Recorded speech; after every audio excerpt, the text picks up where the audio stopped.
Assalamualaikum warahmatullahi wabarakatuh. Selamat siang. Sebelum memulai pembelajaran, terbaiknya kita berdoa sesuai keyakinan kita masing-masing. Berdoa dimulai.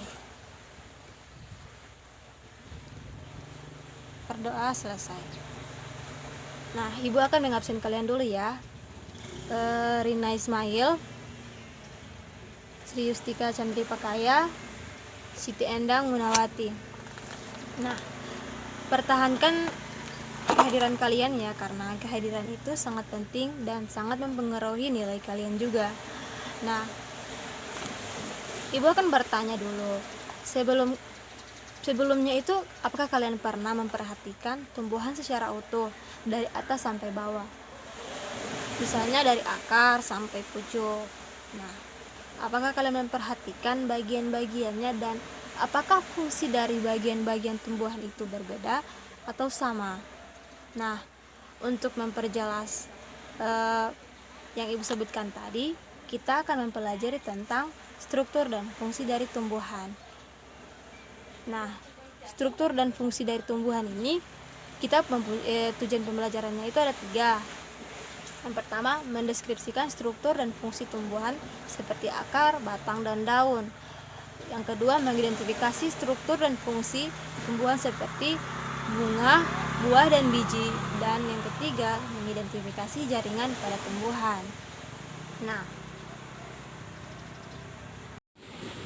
perhatikan video ini ya. Video ini berisi tentang bagian-bagian tumbuhan serta fungsinya. Nah, Ibu akan putar. Perhatikan ya.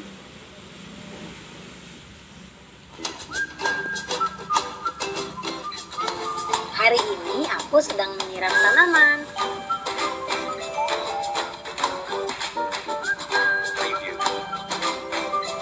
Tanaman harus sering disiram agar tidak cepat layu dan mati. Jangan lupa untuk menyiramkan air ke bagian tanah dan bagian tubuh tumbuhan.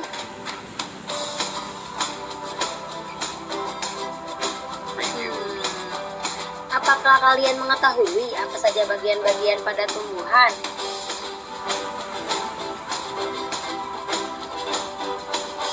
Aha! Kalau begitu, mari kita cari tahu.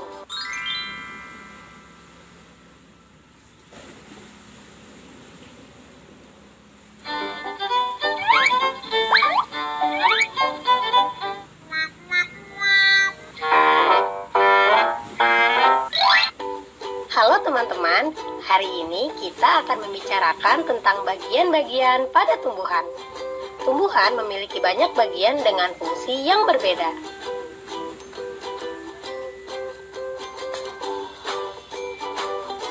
Dua bagian penting pada tumbuhan adalah akar dan pucuk. Akar biasanya tumbuh di dalam tanah, sementara pucuk tumbuh di atas tanah. Bagian-bagian pada tumbuhan ada batang, daun, bunga, dan buah. Batang tumbuhan membantu tumbuhan untuk tumbuh ke atas.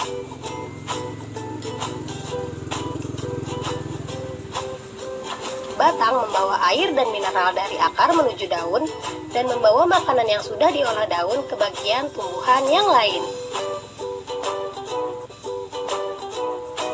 Dahan adalah bagian tumbuhan yang menempel pada batang. Daun tumbuh pada bagian dahan. Biasanya daun berwarna hijau karena terdapat klorofil yang membantu daun dalam mengolah makanan. Daun memiliki lubang kecil yang disebut stomata. Gunanya agar tumbuhan bisa menghirup dan mengeluarkan udara. Bunga adalah organ reproduksi dari tumbuhan. Bunga memiliki banyak bentuk, ukuran, dan warna. Karena proses penyerbukan, banyak bunga yang tumbuh menjadi buah yang bisa dikonsumsi oleh kita semua. Akar membantu menahan tumbuhan dari dalam tanah. Akar menyerap air dan mineral yang berguna untuk pertumbuhan tanaman.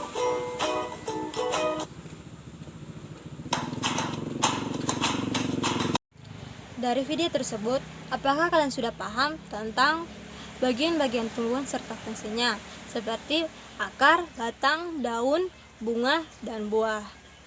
Nah, untuk lebih memperjelas lagi, Ibu akan menjelaskannya lagi. Nah, mulai dari akar. Akar adalah bagian tubuh tumbuhan yang terletak paling bawah. Nah, letaknya itu di dalam tanah. Nah, akar ini berfungsi untuk menyerap unsur hara dari tanah. Nah, kemudian batang.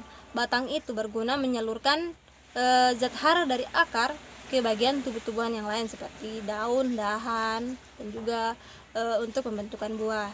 Nah, selain itu, batang juga berfungsi untuk memperkokoh tubuh tumbuhan.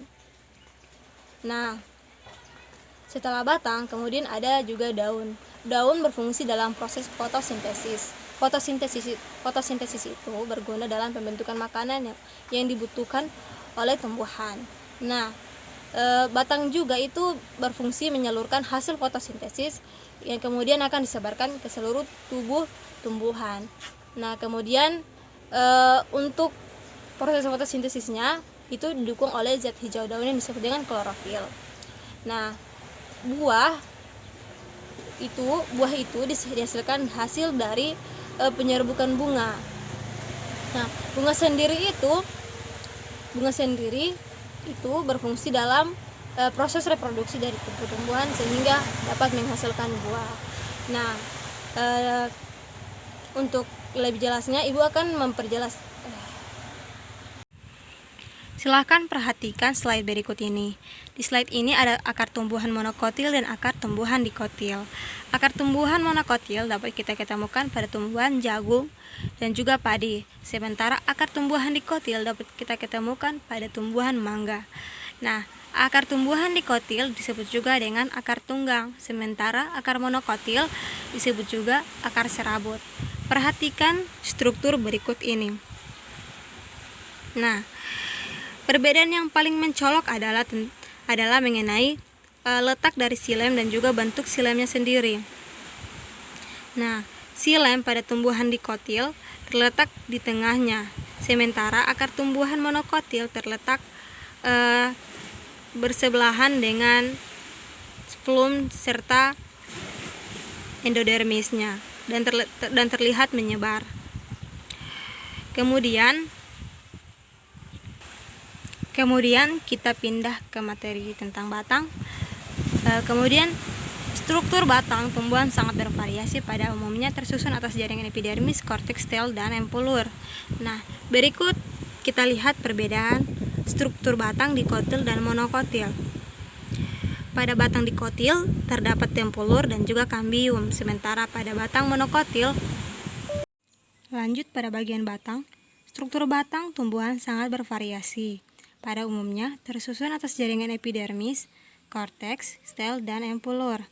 Nah, lihatlah pada gambar struktur batang dikotil dan monokotil ini. Perbedaan yang sangat mencolok adalah batang dikotil memiliki empulur dan juga kambium, sementara batang monokotil tidak memiliki empulur dan kambium, dan juga letak berkas pengangkutnya. Berkas pengangkut pada batang monokotil terlihat menyebar, sedangkan pada struktur batang dikotil berkas pengangkutnya itu saling berdampingan dan sangat teratur. Nah, untuk memperjelas yang Ibu sebutkan tadi seperti epidermis, korteks, stel, dan empulur, Ibu akan menjelaskan satu persatu. Yang pertama, epidermis. Epidermis terdiri dari satu lapisan sel. Dilapisi kutikula, memiliki susunan yang rapat tanpa adanya rongga antar sel. Pada batang muda sering dijumpai adanya stoma dan trikoma, serta memiliki lapisan yang tebal yang berfungsi melindungi lapisan-lapisan yang berada di bawahnya.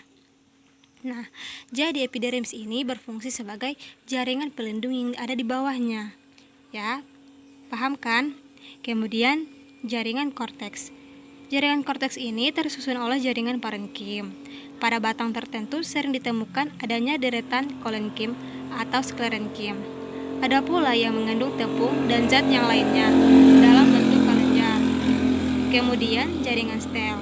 Susunan stel batang pada pada batang ada yang protostel, siponostel, dan ataxistostel yang khas pada monokotil. Berkas pengangkut pada batang bervariasi, ada yang kolateral terbuka, kolateral tertutup, bikolateral, konsentris amfikibral, dan konsentris amfifasal. Kemudian empulur. Empulur merupakan jaringan dasar yang berada di dalam stel batang. Nah, apakah kalian sudah paham mengenai jaringan epidermis, korteks, stel, dan empulur? Ya, baik, bagus. Ya, kemudian jaringan pada daun. Struktur daun tersusun atas 3 bagian, yaitu epidermis, mesofil, dan jaringan pengangkut. Ada perbedaan antara anatomi daun dikotil dan monokotil. Lihatlah pada gambar berikut.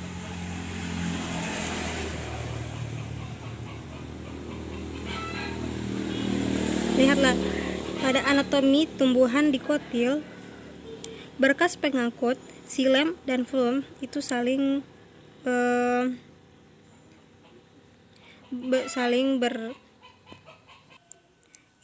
berdampingan, dan juga terdapat stomata pada bagian epidermis di sebelah epidermisnya. Sementara pada bagian tumbuhan monokotil,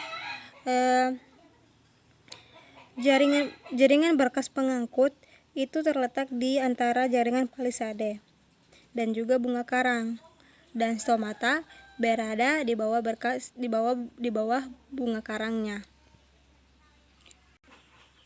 Untuk memperjelas yang Ibu sebutkan tadi seperti epidermis, mesofil, dan jaringan pengangkut, Ibu akan menjelaskan satu persatu. Yang pertama, epidermis daun. Epidermis daun biasanya tersusun atas satu atau beberapa lapis sel, tidak mengandung plastida, kecuali pada sel penutup dan tumbuhan hidrofit. Dinding terluar tertutupi oleh lapisan kutikula yang mempunyai fungsi mencegah proses penguapan. Kemudian mesofil daun terutama tersusun oleh jaringan parenkim. Pada daun dikotil, mesofil daun umumnya tidak dibedakan menjadi 2 macam, yaitu jaringan palisade yang berbentuk seperti tabung, tersusun seperti pagar sehingga dikenal dengan jaringan pagar, dan jaringan bunga karang atau spons parenkim yang bentuknya bercabang-cabang, tidak teratur dengan banyak ruang antar sel di antaranya. Dan jaringan pengangkut pada helaian daun terutama tersusun sebagai ibu dan tulang daun, yang merupakan lanjutan dari berkas pengangkut pada batang dan tangkai daun. Tipe berkas pengangkut sesuai dengan tipe berkas batang. Nah, selanjutnya ada bunga. Bunga sebagai hasil perubahan struktural dan fisiologis dari ujung vegetatif menjadi ujung reproduktif. Bagian-bagian bunga dianggap sebagai modifikasi dari daun. Bagian bunga umumnya tersusun atas kelopak, mahkota, benang sari, dan putik. Nah, perhatikan gambar berikut. Di gambar ini ada struktur bunga. Bunga ini tersusun atas ada mahkota, kepala sari, benang sari, kepala putik, tangkai putik, bakal biji, tangkai bunga, dasar bunga, dan kelopak.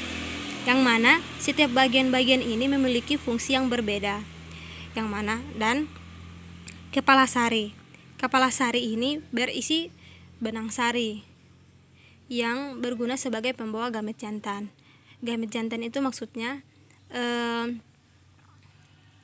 sel kelamin dari sel jantan dari bunga ini. Sementara benang sari sebagai tempat melekatnya kepala sari. Kemudian ada kepala putik.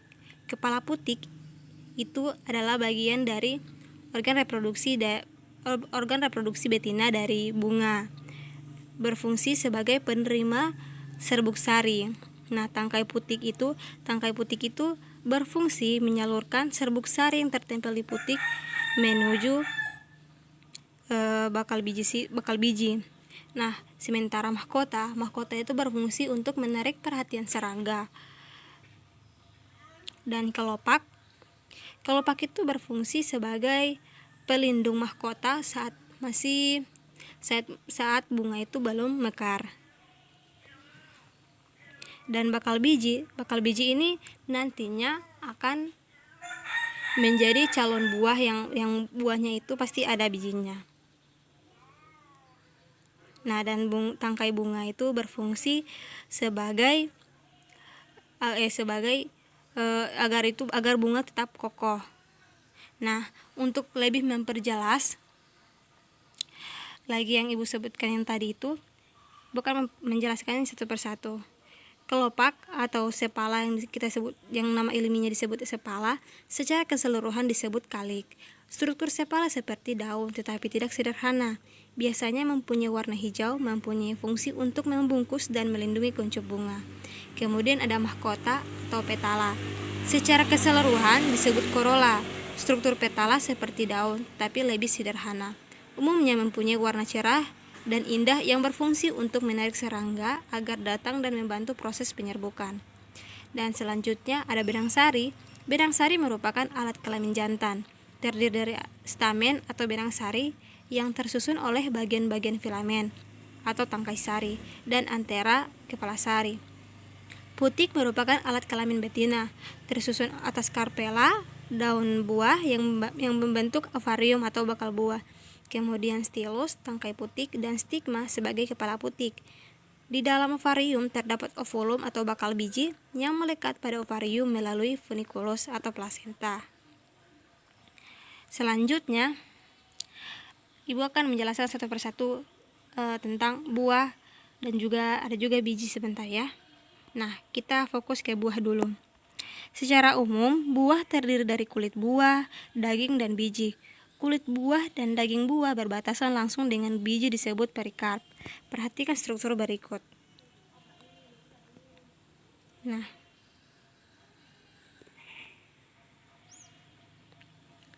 di dalam buah itu pasti ada yang disebut dengan biji. Di biji itu pasti ada embrionya. Lihat, embrio itu adalah calon individu yang baru ya. Lihat. Kemudian biji. Struktur biji tersusun oleh kulit biji, embrio, dan endosperm. Struktur masing-masing kulit biji bagian sangat bervariasi. Ada yang kulit bijinya tipis dan lunak, tetapi ada juga yang tebal dan sangat keras. Ketebalan dari kulit biji itu sangat bervariasi tiap tumbuhan ya. Tetapi ada yang tebal dan sangat keras yang Ibu sebutkan tadi. Kemudian embrio merupakan calon individu baru yang semua bagiannya masih bersifat embrional. Ibu sudah tadi jelaskan ya, embrio adalah calon individu baru. Kemudian kita lanjut pada jaringan-jaringan tumbuhan. Yang pertama yaitu kolenkim. Kolenkim berbentuk memanjang dan sejajar dengan pusat organ yang ditempatinya. Kemudian memiliki kloroplas sehingga dapat berfotosintesis. Lalu ada sklerenkim. Sklerenkim memiliki dinding sekunder yang berfungsi memperkuat tubuh tumbuhan. Nah, sklerenkim ini yang mengapa tumbuhan bisa tegak ya, bisa kokoh. Nah, kemudian ada silem. Silem tersusun dari penyusun yang telah mati. Dinding selnya tebal, kemudian berfungsi mengangkut air dan zat hara dari akar. Nah, silem inilah yang berperan menyerap air dan unsur hara dari dalam tanah ya. Selanjutnya ada floem. Floem memiliki karakteristik yang terdiri dari sel-sel hidup, terdiri dari sel-sel tapis, sel pengantar, sel albumen, dan parenkim floem. Nah, floem ini berfungsi untuk mengedarkan hasil fotosintesis ke seluruh tubuh tumbuhan.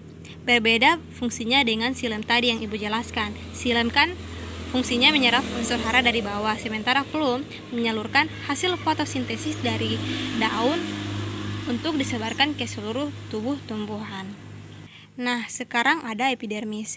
Epidermis tersusun atas sel-sel rapat, vakuolanya besar. Kemudian dinding selnya beragam, serta terdapat sitoplasma yang hidup.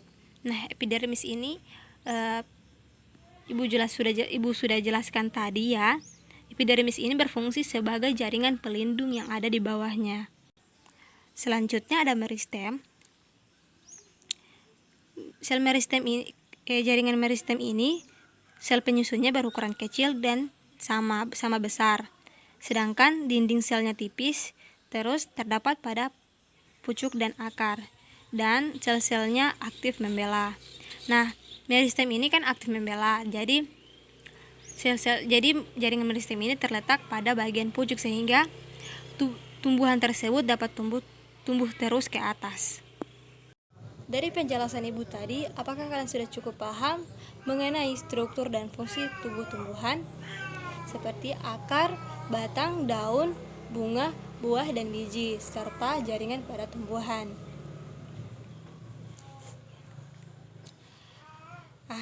Karena kalian sudah cukup paham, Ibu akan menyimpulkan materi hari ini. Jadi, setiap bagian tubuh tumbuhan itu memiliki fungsi yang berbeda, seperti akar, batang, daun, bunga, buah, dan biji memiliki fungsi yang berbeda. Contohnya akar untuk menyerap unsur hara, kemudian batang untuk memperkokoh tumbuh-tumbuhan, sementara daun berfungsi sebagai tempat fotosintesis, buah sebagai hasil dari penyerbukan bunga, dan bunga sebagai alat reproduksi dari tumbuh-tumbuhan, dan biji sebagai letak sebagai penyimpan embrio yang Ibu sebutkan tadi ya, embrio sebagai calon individu baru. Dengan biji, tumbuhan dapat melanjutkan keturunannya. Kemudian jaringan pada tumbuhan. Setiap bagian tubuh-tumbuhan itu berbeda. Kemudian jaringan pada tumbuh-tumbuhan itu memiliki fungsi yang berbeda-beda. Contohnya pada epidermis. Epidermis berfungsi sebagai jaringan pelindung. Kemudian jaringan sklerenkim. Jaringan sklerenkim berfungsi sebagai jaringan pengokoh. Kemudian jaringan xilem dan flum berfungsi sebagai jaringan pengangkut. Yang berfungsi sebagai pengangkut zat hara, dan ada juga yang berfungsi sebagai pengangkut hasil fotosintesis. Dan juga ada berbagai jaringan lainnya. Nah, dari kesimpulan itu, Ibu harap kalian dapat lebih memahami materi ini. Selain belajar dari yang Ibu ajarkan, kalian juga bisa mencari materinya di sumber-sumber lain seperti buku ataupun YouTube ataupun guru-guru yang lain jika kalian bertanya pada guru yang lain juga sih. Nah,